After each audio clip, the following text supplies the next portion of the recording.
We average about 5 accidents a day around Milton. Not all of them are serious injury or fatality accidents. The last fatality accident we had was at the beginning of this year, right on Freemanville Road next to the high school. We had a lady who was driving at a high rate of speed, crashed into a stone wall and into trees, and she died of her injuries about 2 weeks later.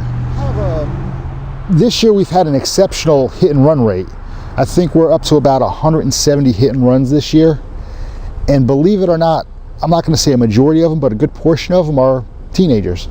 What happens is they'll strike a vehicle, they get panicky, don't know what to do, and they leave the scene of the accident. And what happens from that is if you leave the scene of the accident, you automatically go to jail. It's a jailable offense for leaving the scene.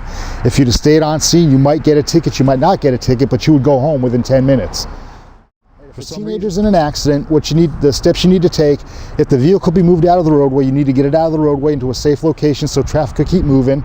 If there's any injuries, you need to stay still. Somebody immediately call 911.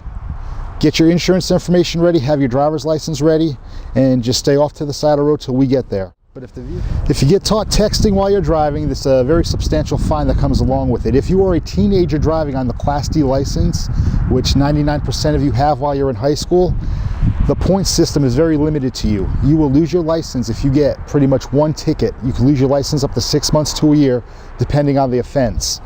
Texting and driving is very dangerous. We've seen it several times. You lose your concentration, you cross over the WO line, you go off the roadway. Put your cell phone down. If you have Bluetooth in a vehicle, I advise that you use it. Save your texting for when you're parked or you get to your location. It impacts the community. Everybody wants to get involved. Of course, they feel bad for the family, and nobody thinks it's going to happen to them until it actually hits home. And usually at that point it's too late, but hopefully we can learn from other people's mistakes, not get into a car with somebody who's been drinking and driving and not drink and drive themselves.